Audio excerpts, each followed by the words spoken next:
the workers, and I'm glad to have Luc Twienkel, the Secretary General of industriAll, here with us. Luc, please. Thank you, Chair, and thank you for inviting also us to this important hearing. Yeah, 2 slides further. Next slide. Yeah, thank you. So I think, first of all, who are we? We are Industrial Europe. We are the European federation that represents the workers throughout industry, throughout manufacturing. Altogether, we represent today 7 million workers in the supply chains, also in the chemical industries, in the metal industries, in the automotive industries, and many more. I think it has already been said by previous speakers now how important it is to understand the reality of industry today in Europe, and how important it is to understand the close links we have in industry and in manufacturing between the EU 27 and the United Kingdom. I think the example given by Ian from BMW is absolutely the reality, not only for the automotive sector, as Ian also mentioned, but I can mention you several other sectors. Just one example, we are good in Europe also in making helicopters. Well, a gearbox of an helicopter cross the channel 8 times before it ends up into a helicopter. In the chemical industries, we have similar numbers of cross-channel traffic before we go into the final stage of a product. So this is the reality of industry. And we have to pass the ideological debate on that and go to the reality and look what it means if we start to impose tariffs and barriers, administrative barriers, on this reality of industry and manufacturing. So it is crucial for European manufacturing that we maintain our integrated supply chain, that we also value the importance of the internal trade within the single market, that we continue with regulatory convergence between both markets, now and in the future, mutual recognition, rules of origin, administrative easy procedures, tariff and barrier-free access, and also, and not at least also, let's face that, the freedom of movement. It's important to understand that the UK economy and the European economy is built on the expertise and the knowledge of workers that are moving around in Europe. If tomorrow the UK would not have access anymore to talent and engineers and skilled workers that are maybe not enough available on the local markets, on the domestic market in the UK, if they don't have access anymore to that talent in Europe, that would harm the British industry, and vice versa, if we would not have any more access to talent and to researchers that maybe are educated in the United Kingdom. So all this is the real issue of what we are discussing today. And we risk to make all 28 member states less competitive at the global market. We are not alone on this world. We are competing with players all over the world, with China, aggressive partners, with Russia, with Brazil, with the United States. And if we make it all more difficult, not only for the UK, but also for the European Union, if we start to impose tariffs, then our European production will just simply become more expensive, and we become less competitive in a global context. Next slide, please. So for us as trade unions, and that wouldn't surprise you, and that's indeed a new element in the last intervention, that is for us the social agenda.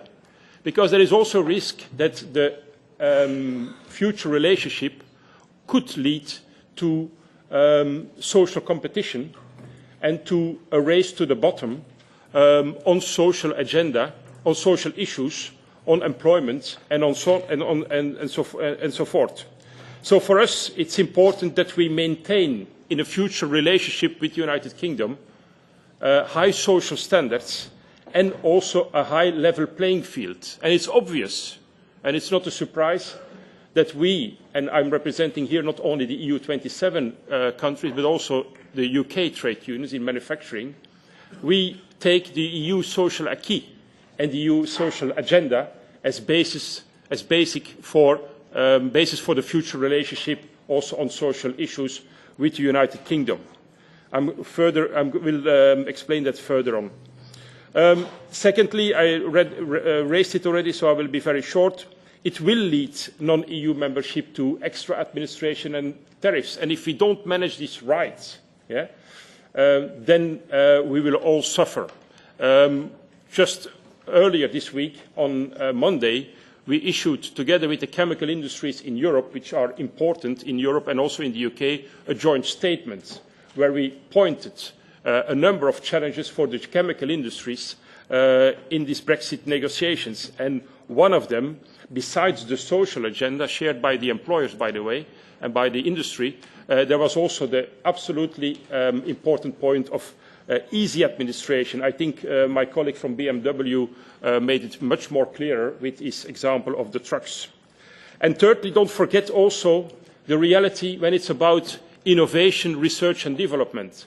Europe has the ambition, including the UK, to be the most innovative region in the world.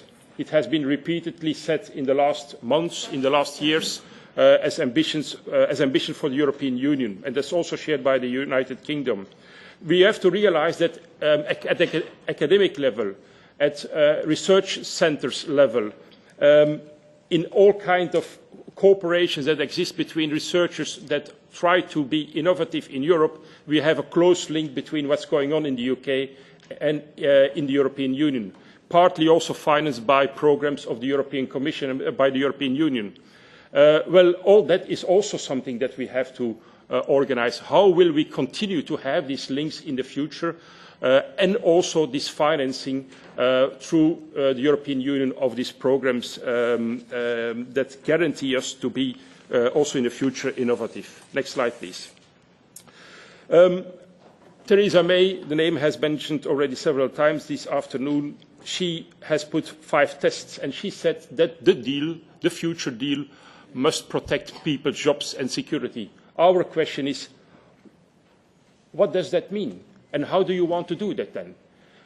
For us, it's clear that tariff and barrier-free access is actually an important point to guarantee and to protect jobs. But the problem linked to this ambitious statement of the Prime Minister of the United Kingdom is that she puts at the same time a whole number of red lines. And these red lines, and I think the slide that Ian presented of BMW was very clear. All these red lines bring us, at the end of the day, to a very basic issue of negotiating a free trade agreement. I refer to the well-known slide, I think, of Barnier, the stairway to Brexit, in which he stated clearly that all these red lines avoid and make it impossible to have an agreement like we have it with Norway. It makes it impossible, these red lines, to have an agreement like we have it with Switzerland. It makes it impossible to have an agreement like we have it with Ukraine. It makes it impossible even to make an agreement like we have today with Turkey. We have to go into a Korea scenario or into a Canada scenario. And that's clearly for us not enough. And what we do as trade unions all together is indeed increase also awareness. Do you really know all together, not only in the European Union but also in the United Kingdom, what all these red lines at the end of the day mean for the reality of industry and also for the reality of citizens and workers? Next slide, please. So, last slide also. So for us, a free trade agreement similar to CETA does certainly not go far enough. We have to understand that the United Kingdom, although legally it will be a third country, well, it is not just another third country. It has a special status, and numbers have already been raised by previous speakers about the close economic industrial links we have together. So it's not just a third country. So in that sense, we cannot go for a free trade agreement similar like the one that we have, for instance, with Canada. Because if you look to the labour clauses there, They normally only require the basic acceptance of ILO conventions, and that's absolutely not enough. So what we need, and that's my conclusion, is an ambitious social agenda in the negotiations. That means that we have to avoid social dumping, that we have to avoid social competition, and that we need a non-regression clause in this agreement where EU social acquis are accepted as the standard, and that they also will continue to be the standard once there is a Brexit in reality. Yeah? So that they indeed also apply new EU legislation, and that workers, by not being played off against each other, will not pay at the end of the day the bill, and workers' rights will not be put at risk due to this Brexit. So we also ask that all workers' rights, which are underpinned and supported by EU legislation, would be retained and upheld. Working Time Directive, occupational safety and healthy, the transfer of undertakings and the protection of employees, for instance, when there are takeovers or whether there are mergers and so on. And in that sense, we are very clear on that. UK cannot lower employment standards in order to create competitiveness. And the same actually should and could be said when it's about taxes and tax regulation in the future. So to conclude, we must avoid the social agenda becoming an issue for competition. And that means that we need a level playing field, and that level playing field should be based on our strong EU social acquis. Thank you very much. Thanks a lot. So I give now the floor to more members.